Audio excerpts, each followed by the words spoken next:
Three, two. Welcome back to Earth Station One. Now we are here to talk all about Sabrina, the Teenage Witch. And it's going to be interesting for a teenager. She doesn't even look 60. That's pretty amazing. I know. She's 60 years old and she's still in her teens. It's amazing. She was created, or she made her debut in Archie's Madhouse number 22, cover dated October 1962. And she's had quite the history and been quite the success in various decades over the years, including recently. So it's really fun to talk about it. Of course, we've got Bill Golliher still here with us. Bill, thank you. And Mark McCray has joined us because we can't talk about Sabrina without talking about the cartoon or the number of cartoons, because there's been a couple. So yeah, I was going to say there's quite been a bunch. So let's get started. First, before we start with anything else, I want to know what your introduction to Sabrina was, whether it was the comics, whether it was the cartoon, or even something else. Mark, what was your introduction to Sabrina? It was definitely the cartoon. And the thing is, we had a black and white set when I was little, just one TV in the house. And the promotion I saw, I was a little confused. I had no idea who Sabrina was. I actually thought that Sabrina was the Betty character with a new hairstyle, because CBS would air these promos, and sometimes they would actually point to who Sabrina was, and sometimes they didn't. It was just like new shows are coming, and it would be like a clips of Sabrina and the Archies and other new shows that were coming, but they didn't necessarily point out Sabrina in some of those promos. So for a while, I was confused as to who Sabrina was, but it was definitely through that first series. Bill? Well, I would say with me, it was the cartoon also. But before the cartoon, I was reading, I didn't read the Sabrina book, but I was reading other Archie comics, or, whatever kind of Gold Key, whatever it was. But they, as I was telling them earlier, Mark, how they'd have like a center spread before the new cartoon season started, and it would have all the new shows. And I remember the panel across the top had like the Archie characters in Pops, and then Sabrina's there with Salem, and it's meet our new friend Sabrina or something like that. So I thought, oh, that's going to be cool. So I was actually introduced in the comic book through an ad with me, and then I watched the cartoon on TV. Gotcha. That's Mike, cool. I know that ad. Yeah. I think I remember that one also. It's interesting too, because I was trying to, rack my brain over it, trying to think. Part of me thinks it was Little Archies, actually, because they had, a second story. She didn't really, get involved with the Little Archies, but they had a little Sabrina. Yeah, they did a little Sabrina as like a backup. Yeah, I think because my parents, used to get me the little Archie digests and stuff, and the books, and when I was younger, but I think probably the cartoon. It had to be the cartoon for me, watching it, on Saturdays, and growing up with that in the early 70s, and then liking the characters, and the two aunts and the cat, and then Harvey the boyfriend and everything. And it was a neat thing, and I always wondered, why didn't the Archies get more involved with that and everything? But they kept them separate, and it was pretty interesting. And they didn't even live in the same town. Nope. Well, yeah, I mean, later they made it Greendale, where Sabrina lived. But yeah, it seemed originally that they never said it, but it seemed like it might have been Riverdale. Right. Mm-hmm. And everything. So yeah, it was always interesting to do. And, the ants, wearing basically your basic witch outfits, wouldn't it be a little obvious to other people? Well, it's kind of funny, because in some of the books, and some of those books from the 70s, the aunts sometimes were mistaken for hippies, because of how they were dressed. That's how some of the writers would do would play it off and everything. Mm-hmm. And that totally makes sense with the era and everything. They must live in a commune. Those hippies, get out of here. That type of thing. Well, like you guys, I believe the cartoon in the early 70s, because I don't think I was reading. I mean, maybe an Archie comic might have hit my got my attention before that, and maybe it's possible, but nothing that I remember. But the cartoon, I definitely remember, not specific episodes or anything like that, but I just remember her as a character. And even though I liked the Archie group as a whole, Sabrina I really liked. I think it's because I was already interested in the sort of like magical, like spooky things. So I enjoyed watching, reruns of Bewitched and I Dream of Jeannie, which obviously I think have some sort of influence, if not directly, indirectly on Sabrina. But yeah, so doing the research for this, I've really tried to go with all, like, look into all the eras, and they've got a nice little Archie Publications put out a nice collection of Sabrina books right from the strips right from the beginning through the early 70s. And so I was reading those, and of course the first strip and the early strips by Dan DeCarlo and George Gladier, who they're the creators. They're listed as the creators of Sabrina. I mean, Dan's work is, and these are printed in black and white. They're like essentials or showcase editions for DC or Marvel. It's just so clean, so good. The artwork is outstanding on it. And yeah, it is interesting how the character and all the characters around her have evolved over the years. But right from the very beginning, she's there with Salem. I think that's the two constants that are there throughout most of any iteration of Sabrina. Salem did turn orange for the cartoon, and then eventually it turned back to black and white for the new show. So, new show, but the Sabrina live action show, the new actually show. And now he stayed black and white. I did find 5 or 6 issues that I had in my back issue bin that I had as a kid. And depending on the coloring of those issues, like Salem does look but I think that's what happened, like in this, when she didn't get her own title until the cartoon was a hit. Right. And so I think then from that point on, the comic book sort of took in what the cartoon was doing, right? Yeah.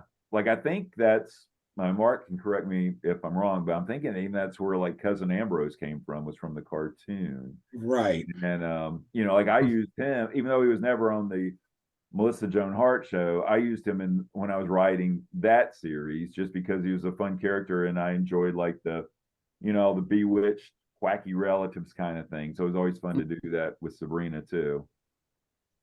Yeah, it was great because they were always having like an uncle or an aunt or cousin visiting that always had like weird superpowers, like, or weird witchy powers. There was one that was a hippie. There was one that was like from the like 18th century or whatever. And then it's like they had a lot of fun with that. And the one thing I will say about the comic that I really appreciated too is, I mean, Archie comics aren't known to have an edge, right? But with Sabrina, you could kind of get away with it a little bit because she is a witch, and her aunt, particularly Hilda, is horrible.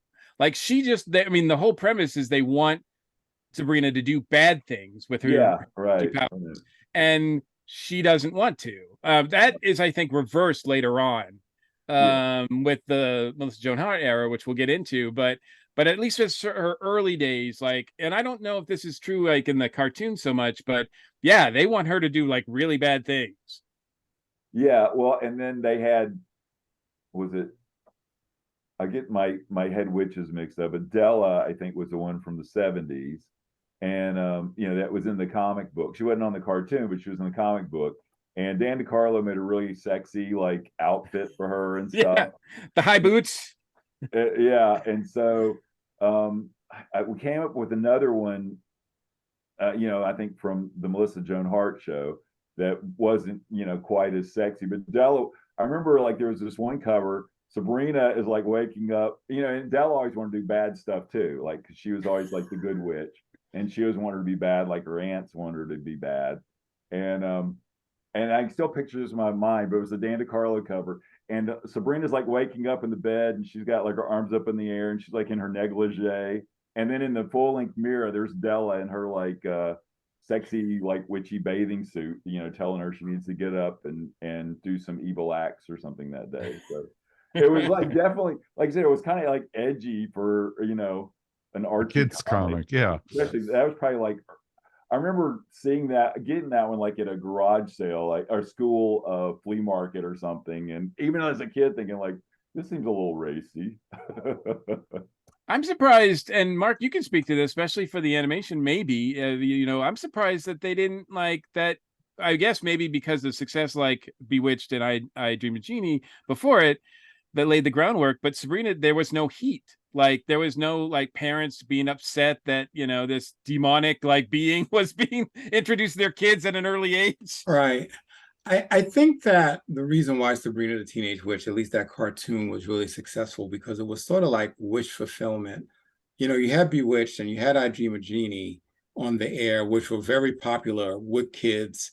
And now you have an actual cartoon character that is doing everything that these live action shows are doing. And I think because of that, they weren't exactly being upset over Bewitched either, audiences or parents. And so Sabrina sort of slipped through the cracks a little bit because I think of the popularity of Bewitched and maybe I Dream of Jeannie. Also, Sabrina the Teenage Witch, like we rewatching it now, there are some subversive moments in that cartoon that, the writers purposely slipped in because they were trying to get around these parents groups like Action for Children's Television. It's almost like a sort of middle finger to those groups. Like, yeah, well, we're sneaking in things in the writing that you folks are not even going to be totally aware of. And one of the episodes I remember, Sabrina and one of her cousins from, Horrible Hall, Frankie, I think the episode is called The Golf Open. And Sabrina kind of has like this she's kind of mocking the Archies a little bit, saying, yes, it would be kind of unfortunate if the Archie characters ran into her cousins, the Groovy Ghoulies. And she says, yeah, that would be kind of tragic. And she kind of laughs about it. And I'm like, wow. So basically she's like, yeah, I'm a teenage witch, but there are some things that are just out of my control. So it's like little subtle things like that. And one of the episodes that actually scared me as a kid, there's one where Della shows up. Sabrina doesn't want to study and feels like she's being punished unfairly. And Della shows up, and it's decided that Sabrina should be taken out of the home because Aunt Zelda, who's the shorter Mika one, right, in the series, is too, as Della puts it, too human. And so they essentially pull her out of the home. It's like DFAX shows up and takes her out. And as a kid, I was like, wait a minute, someone can just show up and just remove you from the home? It just kind of disturbed me a little bit. And then when Sabrina says, no, don't remove me, I love my aunties, and they conjure up this witch that's supposed to take charge of Sabrina, and the witch says, love. Oh, she's like, I got my work cut out for me, And so there's like little things like that kind of let you as a viewer know that, Sabrina's not necessarily good or not necessarily bad. But the writers, I think, did a good job, of playing a fine line, between things, whether she's good or bad, I think they did a good job with that, but kind of scary and subversive moments in that series, definitely. It wasn't until I rewatched a couple of episodes in research for this, because I hadn't seen any Sabrina episodes, those cartoons, in a long time. I don't know if Archie is streaming anywhere. I mean, I had to sort of like, hunt down and find someone who posted it on YouTube or whatever, and who knows how long that's going to last. But it certainly wasn't authorized. But in any case, I was watching these things and I was like, I'd forgotten a lot of things. I'd forgotten the theme song, and I just forgot so much. But the one thing I was like, oh yeah, Sabrina had a emotion. Like, they don't do it in the comics, obviously, but in the series, and I guess it's because Jeannie had her blink or whatever, Right. and then Samantha had the nose wiggle, right? Yeah. But Sabrina pulls her ear, right? She pulls her ear whenever she wants to do a spell. I don't think that's translated to any of the other formats of live action, or I don't remember like Melissa Joan Hart or anybody else doing that. So I thought that was really interesting. And I don't even think it was in the comics unless they used it, for a while there. I don't know, but usually we just have her finger pointing in a zap or something. Right. Yeah. Yeah. I think that was a Filmation Studios writers thing that they made up, because even if you look at her prior, like her appearance in Madhouse Comics prior to the TV show, I don't ever remember her tugging on her ear at all. No. In any of I don't think so. I don't remember that at all. Mm-hmm. Yeah, she's right there from the first the debut cartoon. She's pulling on her ear, and yeah, you're right. She does that in a few others. So but yeah, and it's hard to, I think that's because they needed to visualize it somehow. And that's the way they chose. You mentioned the aunts, and we get Hilda and Zelda. Hilda was introduced first in the comics, and she's the one, that primary aunt to Sabrina, that we see most of the time. Zelda's there every once in a while. They get switched around in various incarnations of Sabrina. Oh yeah. Yes. Like which one is which? It's kind of like confusing. I don't know why they do that. I don't know if the people it's a mistake or what, but I find that's interesting. And Hilda's the one, of course, that look, they're, as Mike said, they're dressed like, like you would expect a traditional witch to look like, in the long black outfit and the hat and everything. Right. Whatever. And you have Ambrose, who's there in the beginning in the cartoon. This sort of like asexual male that's living with them or something, like like, I don't know, he's a bachelor, I think Ambrose was like supposed to be a combination of Uncle Arthur from Bewitched and Dr. Bombay, because he was kind of flamboyant like Uncle Arthur, but he would help Sabrina figure out things, using spells and stuff. But in the comic, though, like especially in the 70s, they really played him as straight in the comics. Like they didn't make him flamboyant. But in the in the cartoon, oh my gosh. I mean, like there's one episode where he dresses up as a cheerleader and he still has his mustache. And I mean, it was just like I said, the writers just seem to be having a really good time with some of these characters. Too good of a time.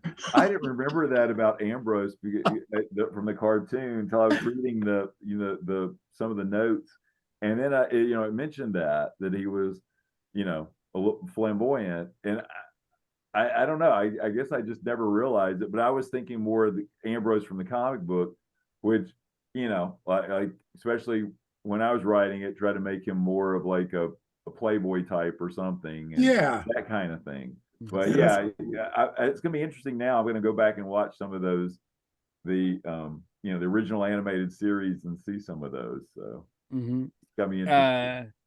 And of course, the other primary characters that are introduced, I think at one point in the cartoon, Sabrina and the family move from wherever they're in, Greendale, Riverdale, whatever it is at that point. But they move to like a community with just monsters, right? You mean the Groovy Googlies or what? Yeah, well, that's where they meet. That's where they meet. She meets the Ghoulies. That's where they come in. Yeah. Yeah. was that like the second season, Mark? Is that when they did that? Yeah. So Gravestone Heights. That's it. Gravestone Heights. That's later. Yes. That's much That later. was Yeah. That was in the comic book, right? Yeah. Gotcha. The Groovy Ghoulies, she was still in Riverdale, and the Groovy Ghoulies lived in Horrible Hall, which was sort of on the outskirts of Riverdale. They never exactly said it was in Riverdale proper, But the one that you just mentioned, about what is it called? Gravestone Heights. Yeah. That was a comic book. And Parent came up with that because we were gonna, and that was like the 90s, and we had Archie and Friends, and they wanted to do Sabrina as a backup, which she was always a backup in Archie and Friends, but they wanted to do something different with her. So we came up with the idea of moving her into this town, Gravestone Heights, where it's all like monsters and witches and that kind of thing. So that's where that came from. But we came up with this one character called Ida that was just like a big eye, and she had a ponytail though, like that. Of course she did. But, of course. She would talk, but I'm not sure where her mouth was. But we have like word balloons. But then when I was reading Wikipedia, just to brush up on my Sabrina information, whoever wrote this tied it in with some character from what was the original appearance of Sabrina was in Madhouse? Archie's Madhouse? I guess there was a character in Madhouse that looked like that, but we never realized it. Oh, funny. But she was more involved with like a funny thing with some of the Archie characters, but they were like making the connection between that and that Gravestone Heights character, which we never realized. It was kind of funny that there was a character like that in Madhouse, and we never realized it. Wow, that's funny. It must have been in the universe. I guess, yeah. So the original run of Sabrina, when she gets her own book, like that's in 1971, she finally gets her own book, and then that goes for like 100 and some issues, and ends in I think 83, right? And so from 83, she doesn't get a series again until 97, when the Melissa Joan Hart movie comes out. Right. Movie? But yeah, in the meantime, she was it was a movie first. That's right. Yeah, I was gonna say she wasn't gone completely, right? It might have been in Laugh Comics too. We had a lot of titles back then, so there was Laugh, there was I think Pep by that time was just an occasional one, but yeah, Laugh and Archie and Friends, she was probably appeared in those two. So I was watching about the history of some, obviously doing the research, and the Sabrina Teenage Witch television show started off as a movie that was on Showtime, that starred Melissa Joan Hart, and it was produced by her mother. I can't remember her name. It's gonna bug me, but anyway, apparently after the success of Clarissa Knows All, that was the big show that Melissa Joan Hart had just done for Nickelodeon, I think. Mm-hmm. They were looking for another project for her. That show ran out, and so they were looking for another project. Someone handed her, this is Melissa's mom now, handed her a Sabrina comic, and she looked through it, and she was like, oh my God, this is perfect. So she made an appointment with the fellows at Archie, and they agreed right away to have her, to have license the character to her, and they did so for $1 in the office. Yeah. Oh, do you? Yeah, because I was in the office back then, so I remember we had to be supposed to be on our best behavior guest visiting. So they licensed the character to the Harts for $1. Oh wow. Now I was gonna say, so now I would have to imagine that they're going to get something off the back end, right? They have to get something because I was like, okay, so Sabrina doesn't have her own title at this point. We're talking about like the 90s now. Sabrina and Archie Comics is still there, but I didn't know if and you can speak to this maybe, Bill, was Archie in a position where they were just kind of like grasping, like if anybody came by to pick up something, they would be like, sure. Well, they were always looking for like a new TV series kind of thing, because they had all the success with Archie and Josie and the Pussycats back and Sabrina back in the day, So they were always looking, and, there'd been like, what was it? Riverdale and back, and a couple of things. Oh, right, yeah. But they were looking for like, that niche, that show. And so for a while there, that's what, when we were doing all these books like Dilton's Strange Adventures or whatever it was, Dilton's Strange Science, RC Racers, Jughead's Diner. Those were all like, we were, they were hoping to get some kind of TV gig with those, which never came to fruition. Jughead's Time Police was another one. Oh, right. I remember that. There was like, a lot of them we were doing. And, Sabrina had still been there, but, like I said, she was kind of a backup story in the books. And so, I think they saw that as, like, wow, here's our chance to, make this, if ABC is interested, this might break big. So I think they were just looking for that opportunity. Well, originally they were planning to do it as a series of movies, 3 movies for Showtime. The first one, what I understand, it was a big success. I watched it. It stars a very young Ryan Reynolds as well. So Bill, you'll hate it because it's got that. It's got that Deadpool thing. No, just kidding. Yeah. I watched it. It's okay. I'd never seen it before. For those people who are only familiar with the sitcom, it's there, but it's really like early. It's not as funny. It's not as sharp, to my mind. There's a whole bunch of other characters. The aunts are played by completely different people. Her best friend is still the same actress, but I think she goes by a different name in the sitcom. I don't know. It's all Harvey's there as a love interest. So that's still there. But it didn't really, I don't know. Salem was played by a real cat in the movie, an actual cat, which they had to animate the mouth whenever they wanted to talk. And they were going to do that same thing for the sitcom, but then ABC told them, it's pretty expensive. So Salem can only have 3 lines in an episode. That's it. That's all we can afford. And they were like, well, that's not going to do. So then they got a animatronic puppet, for Salem. But after the success of the Showtime movie, then they went to, I guess ABC was interested. Everybody was interested. So then they finally decided to make it a sitcom on ABC as part of their TGIF Friday lineup. And it was a huge success. It lasted, I don't know how many seasons. Was it 6? I was going to say something like that. It's been a long time. I can't remember exactly. Yeah, it had I think 2 movies, sequels, 2 or 3 movie sequels. Yeah. There was like Paris, and then Australia one, and there were a few different movies. Actually it went from 96 to 2000, and then that was on ABC. It switched to the WB on for 2000 to 2003. Right. Oh, okay. So it did switch around. So and so Sabrina, this show adds a bunch of new elements, I think, to the franchise. Now, correct me if I'm wrong, because I didn't see this in any of the comics prior to this. Yeah. But it's introduced that Sabrina is half human, half witch in the series. Right. Was that something that was in the comics before? I don't think they I mean, when I started writing the Sabrina that was like loosely based on that show, I kind of explored that, but before, I don't think that was ever mentioned or anything. They just I don't think it was ever mentioned why she wound up living with her aunts or anything. Mm-hmm.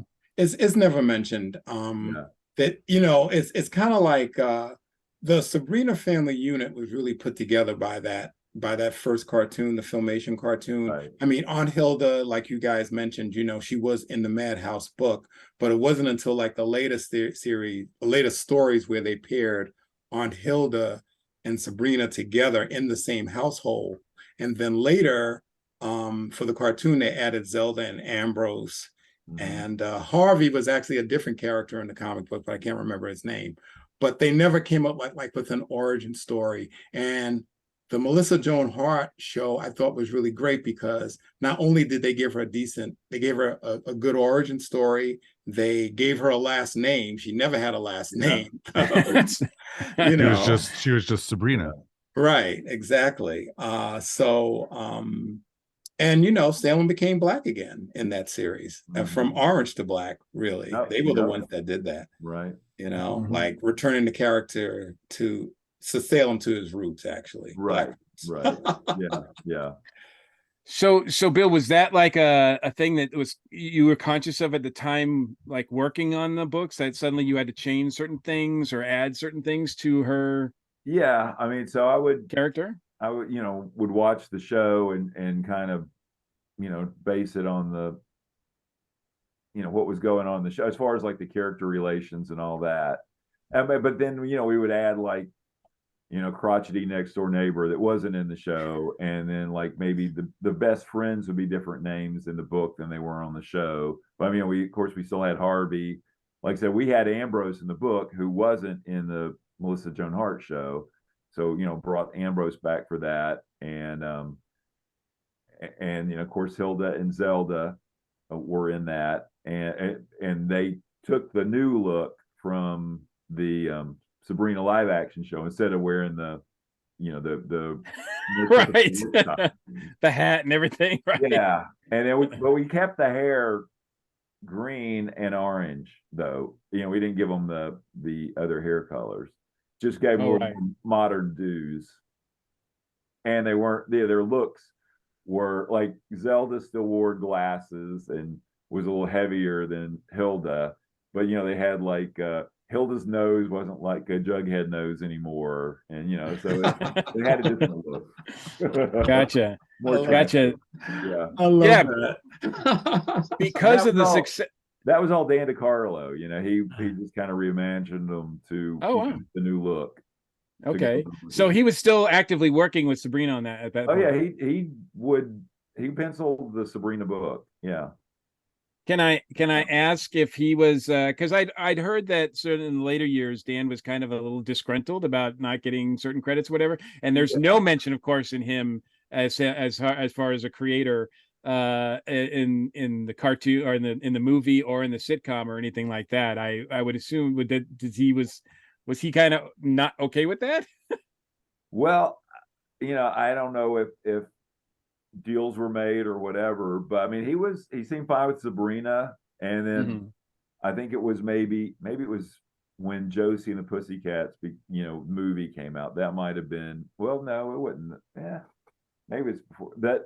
Yeah. At one point, he was, having some issues, with the company, but, well, I do know Josie was meant a lot more to him as a character than any of the other Archie characters. So maybe it was when they were going to do that as the movie. I don't know. I'm trying to think when that was. I think I was out of the office before the movie came out. Maybe it's when they were starting to talk about it or, working on it or whatever.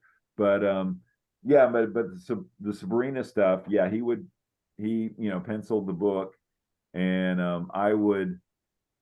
my job, because I wanted to tie in the books with the TV show, like as far as like when somebody sees the cover on the stands to like, say, oh, that's, Melissa Joan Hart. So she was on all the covers at that time, right? Promotional slides from ABC. I guess they do with all their shows back then. They have promotional, shots. And so I would have to, and it was like, I think it mentioned this one on the panel, but it was, I don't remember how many slides we had. It wasn't like a great number, like 20 or 30, but I would have to like each season they do some more, which was nice. But I'd have to come up with a cover using that pose, a certain pose of Melissa Joan Hart, and work the gag around it, with the other characters in the background, reacting to her, or she's holding something, if she's got her hand out, she's holding something in her hand. So because they, wanted to have her own all the covers. So, I mean, it was interesting to do, but sometimes it was a little like, okay, how are we going to work her into the cover this time, Yeah, I had some of those comic books, with, because I started buying Sabrina again when the Melissa Joan Hart version came out. And in fact, I was friends with this guy that ran an Archie fanzine book called Riverdale Ramblings. Okay. And I was doing my newsletter at the time, and he goes, well, do you have time to do like Sabrina reviews? And I'm like, no. Hey, at least you were honest about it, dude. But somehow he talked me into doing a few of them. And I ended up talking to Melissa Joan Hart's. It wasn't her personal publicist, but it was it was the publicist for the network for the show. Right. And it was like a really funny story. They said that Melissa Joan Hart had to get her own publicist when Sabrina the Teenage Witch came out, because she, and not trying to sound negative, but she gave an interview, I think, to TV Guide, where she compared the budgets of Sabrina the Teenage Witch versus the Nickelodeon budget for Clarissa. Right. And I guess the ABC budget was much more. Oh yeah. And so she said some things that kind of, made the Nickelodeon show seem cheap. And the ABC publicist was telling me, well, she has her own publicist now, because we just need to, make sure that she's not saying anything that might be, well, she did taken that the wrong way. I mean, like when I was at Adult Swim, I did a few interviews, and I remember the PR people just saying, we need to look everything over to make sure you don't put your foot in your mouth, so that's their job. But I guess there may have been one or two interviews that kind of, slipped through the cracks, Well, she did that photo shoot for Maxim, which ABC went bonkers over. They were just like, because they remember that. Yeah. Because they said that, she did it thinking that with the understanding that they weren't going to mention Sabrina at all, just her. And on the cover of Maxim, it says Sabrina bears all or whatever. And it was like, and so like, so they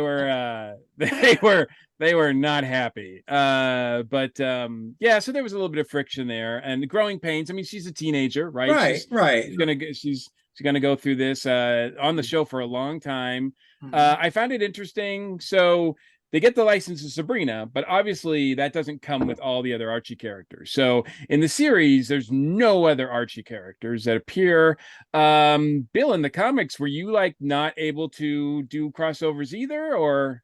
They like to keep her separate for some reason. I don't know why that was, if it was because of the show, but we usually kept her separate. Now they mix her in a lot more. And then, and too, it was like one of those unwritten rules was like nobody was supposed to know she was a witch, in the old days. And then now it seems like it's a little more, I think technically they're still not supposed to know she's a witch, but there's more, how could they not know now? I don't know. But, yeah, it also seems to depend on which Archie book or universe you're reading too. Because it seems like in some of them, like they're fully aware that she's a witch. And then in some of them other books, depending on which book it is, they don't seem to be aware. Yeah, I guess I'm kind of thinking more the traditional stuff, but even with that, it seems like they kind of they're not supposed to know, but there's it seems like they would like put two and two together at some point. I remember something I was reading once that she told Jughead that she was a witch or something. No, that I had read that too, and I don't even remember that. But yeah, that was in Jughead 200. Yeah, well, that was when they went to like from what I remember, that's when they went to like the real look or whatever for a while. So it was more of a realistic style, which kind of they still do in some of the books, but the digests are all still the traditional look. But yeah, I think that was, I'd read that too. I think I want to say it was like 2007 or something like that, they said. And I saw something about like for Jughead's anniversary issue 200, number 200, she tells him, and they do a spell, something goes wrong or something, and I think that's the one where they gender bend like all the characters, and then it's a mess, and so by the end of it, Jughead forgets. She makes Jughead forget, but I mean, for that brief that brief moment, he does know. I think that's the story. I could be wrong about that. That sounds right. Now, so I was gonna, when we were talking about the old Sabrina show, well, the live action Sabrina show.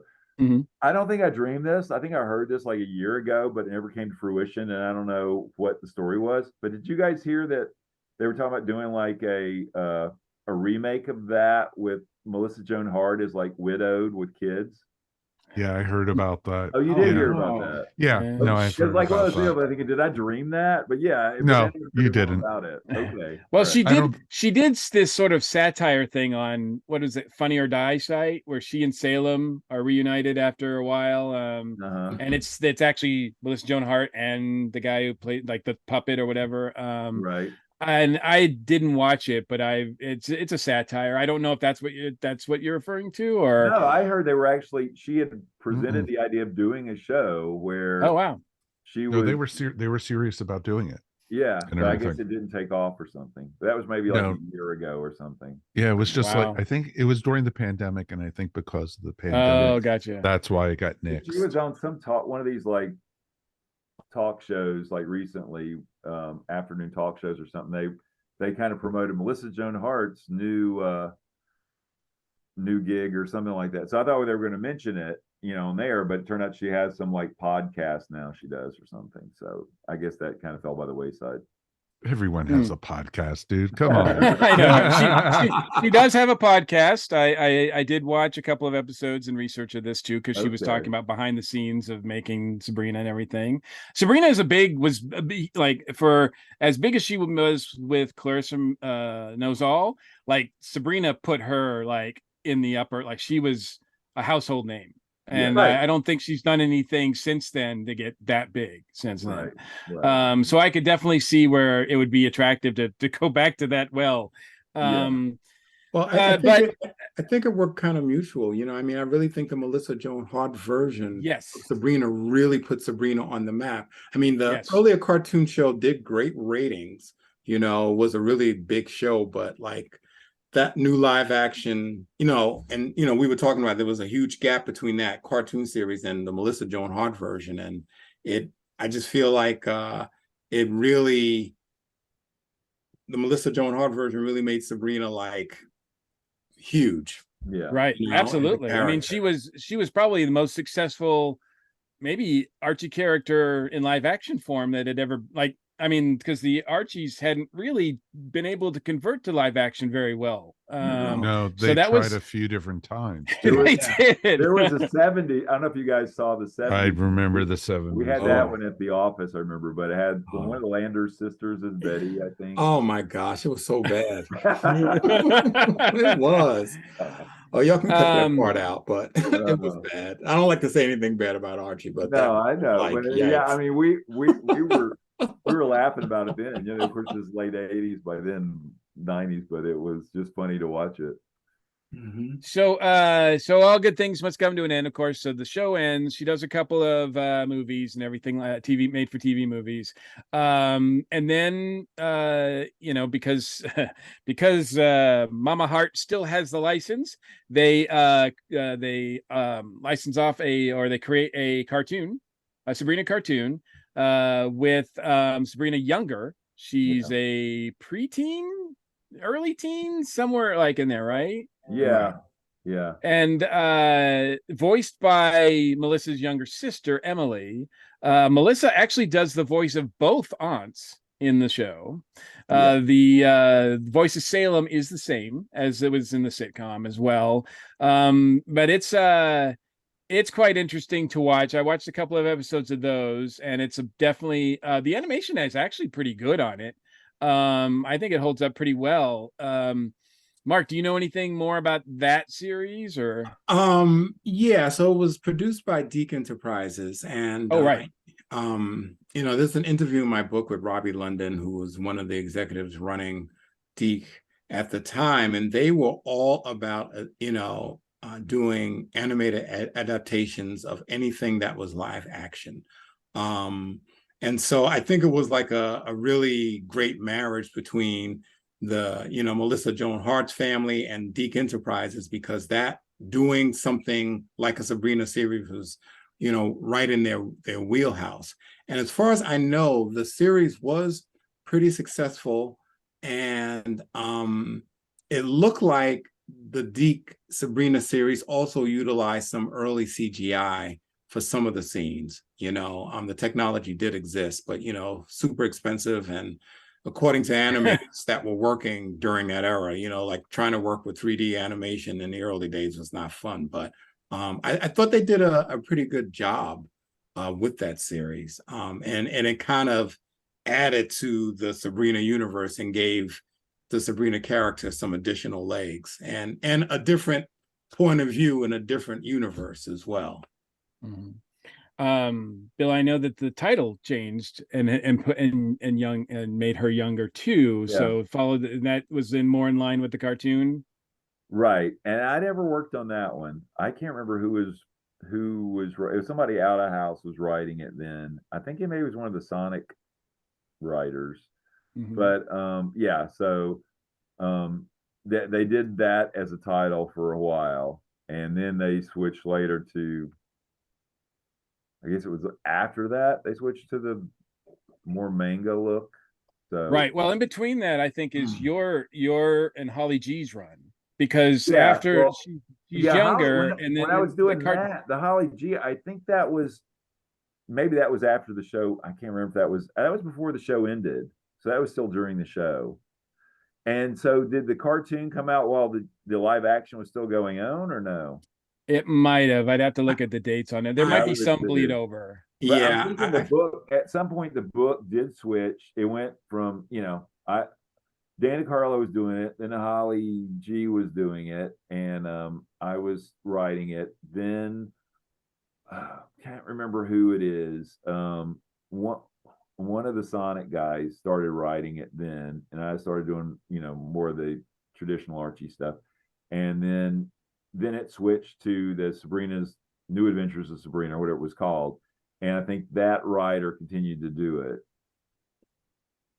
Right. Yeah. My understanding is that, it had the Melissa Joan and Hart covers first, and then they went to the younger, like the cartoon one. Yeah. And then it went back because of, there's something that said, like Archie Comics said something, because you demanded it or something. They aged her again. So she's a teenager. So she's a proper teenager. Right. I love it. Yeah. And then because you demanded it, of course. That goes for a few years. And I thought that was when you and Holly G were on it. No, I'm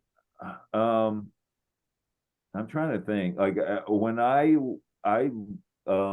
left the office in '98, and so the show was still running then, and I was still writing it, I think. And then at some point, it did the whole, then Holly was drawing it after Dan, and then it did.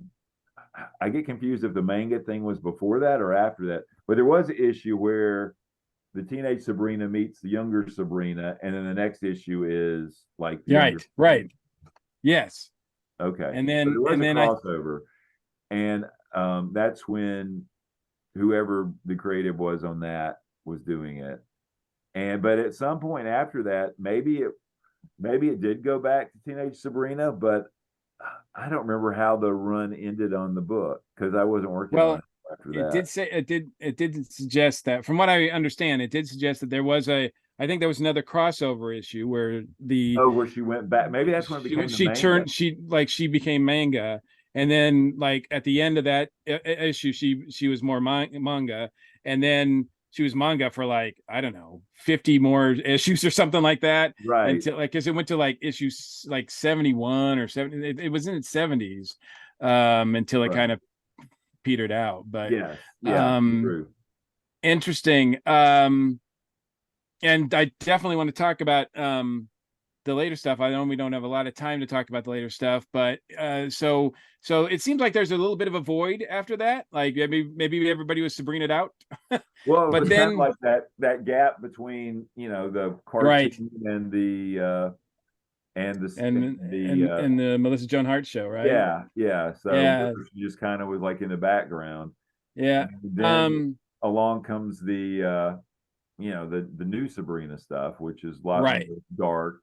And well, in Archie, meanwhile, is doing some really interesting things in the early 2000s. And then in 2013, they come out with a book called Afterlife with Archie, which is basically Archie meets Walking Dead. Right. And in it introduces, it's written by Roberto Aguirre Sacasa. Poor hot dog. And zombie Jughead. And Sabrina is in it, and she has a big role actually in it, huge role in what goes on. Hot dog, right? Yeah, and that causes the dead everywhere to rise. Yeah, and spoilers actually. Anyway, this ushers in a whole new era. The success of this book goes crazy, and it's a really good book too. Unfortunately, they didn't get a chance to finish it. But and you know how it ended, right? I don't even know that it ended yet. Like, we're still waiting, aren't we? Where it dropped off.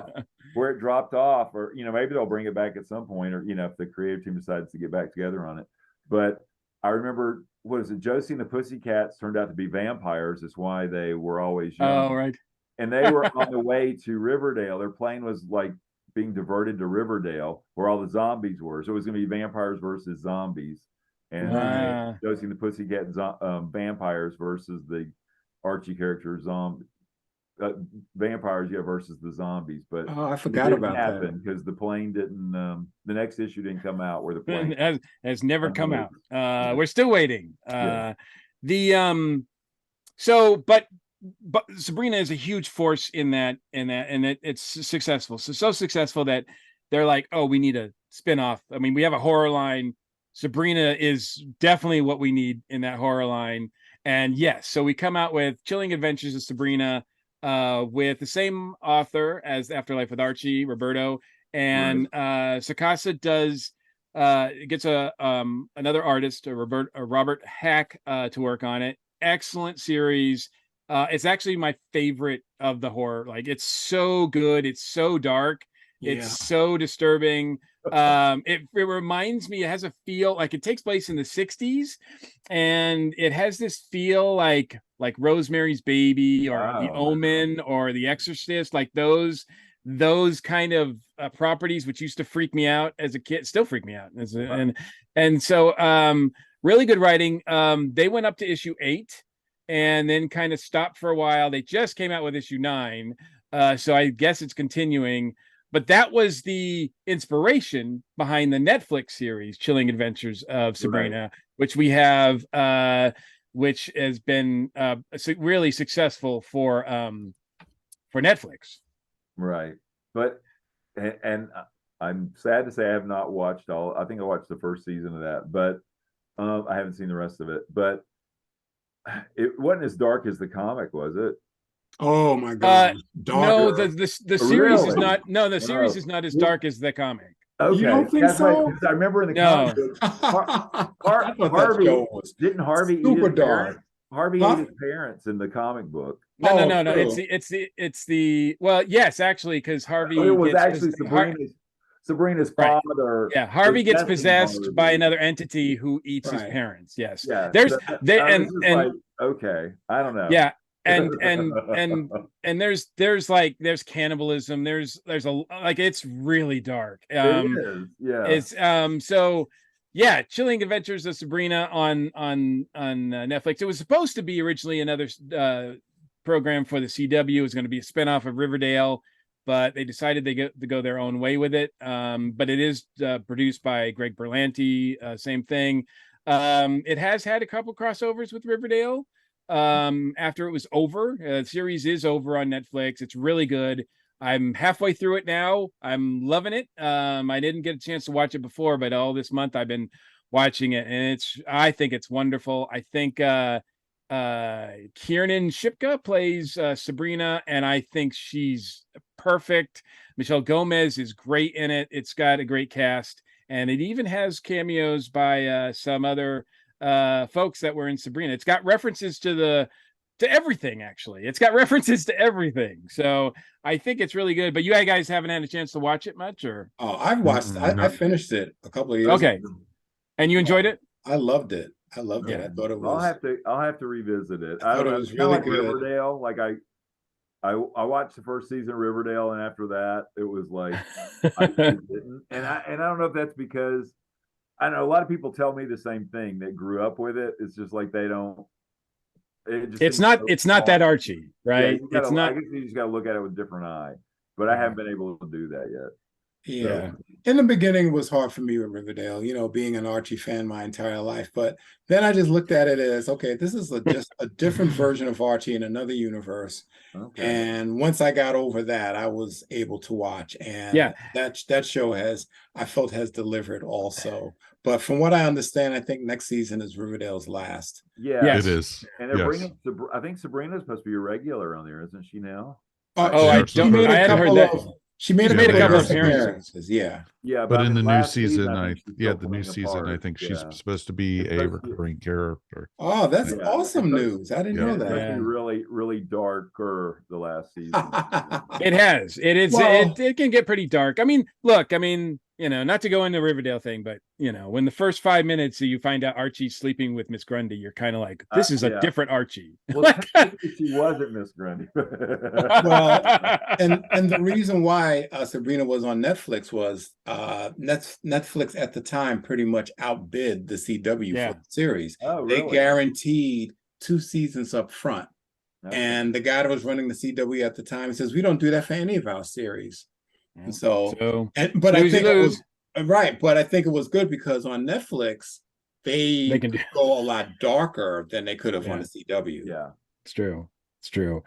But it's all good fun, you know. I think that's the thing. That's the thing. The tone is still kind of, I mean, as dark as it gets, it's still kind of tongue in cheek. It doesn't take itself too seriously at any point, I don't think. And the performers are great. The style of it is great. And I think that's Sabrina's evolved, and she evolves with the times, as we've seen, right? Of course.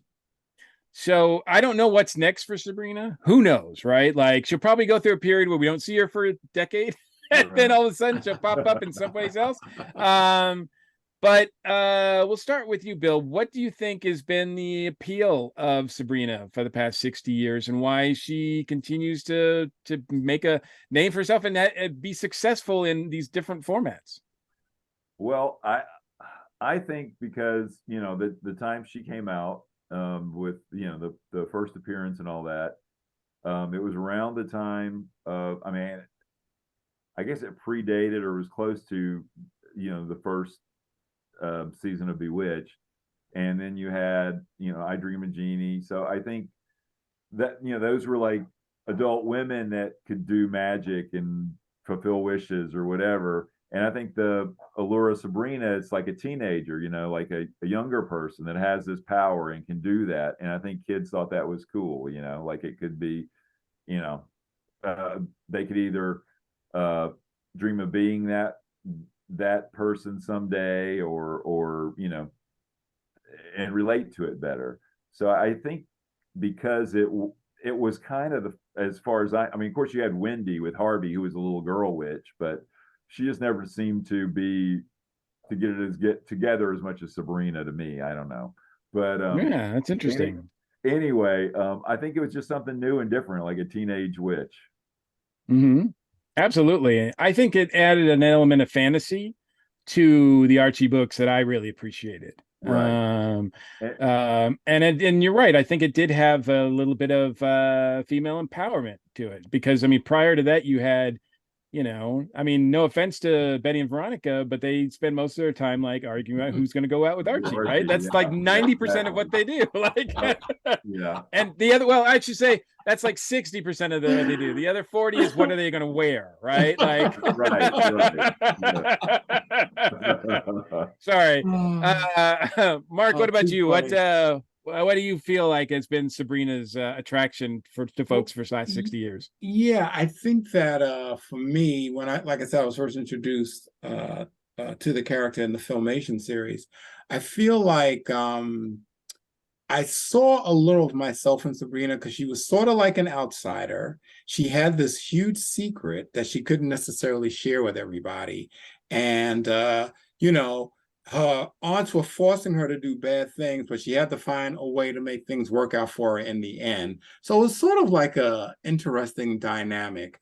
And I love the fact that, like, when the Ghoulies came on the scene, you know, it was sort of like she had to be cool with the Ghoulies around the Archie characters sometimes when they showed up, but it was almost like she didn't want the ghoulies to out her, you know? So I thought that was kind of cool too, that, you know, like, well, these cousins are my monsters, but if everyone finds out that I'm related to them, then they're going to know I'm a witch. And so I just felt like Sabrina had a very complicated life.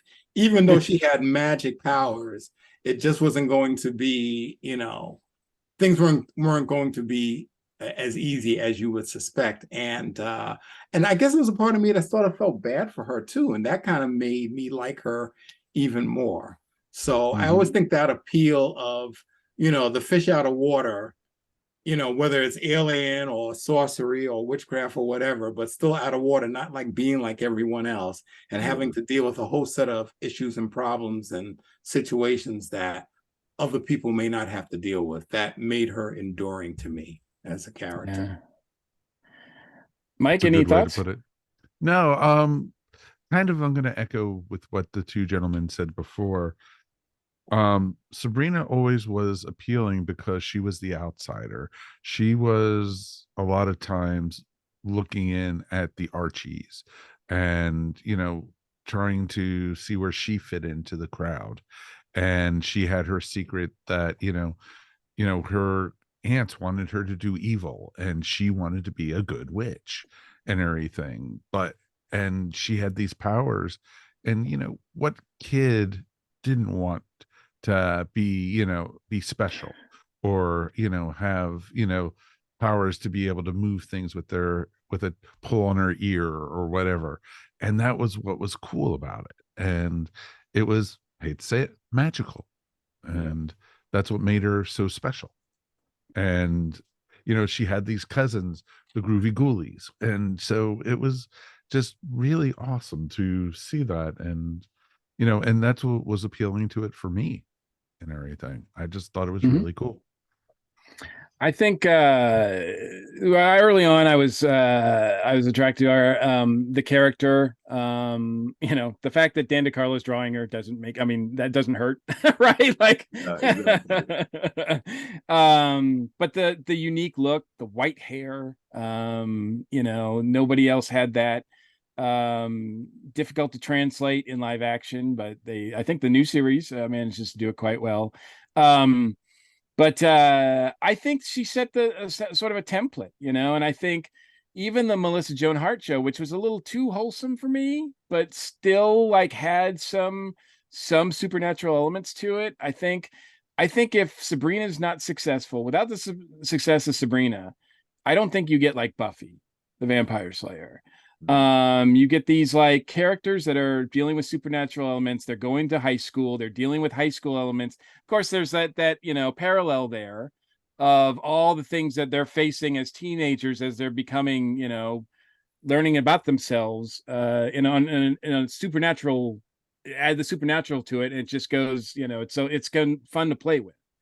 And I think, you know, what we're seeing now with Chilling Adventures of Sabrina is kind of the reaction where Sabrina's like, okay, well, I saw what you did with Buffy. I'm going to take it in this direction now, and add that to my repertoire as well. So I think that the character is one that you can play around with. You can do it so that she's wholesome. You can do it so that she's like the, you know, the Antichrist, the potential Antichrist, right. Or somewhere in between. There's another series that Kelly Thompson is writing with Veronica and Andy Fish doing the artwork, which is kind of in between. It's not, you know, completely wholesome, but it's also not completely like evil, right? Like it's that middle ground, and it's a great book. It looks great. It's really well written. I definitely encourage people to check that out. But yeah, hopefully she will be, I'm sure she'll be around for the next 60 years and then some. So I appreciate you guys joining us for this discussion. We're going to be right back, and we're going to close out the show. Boom.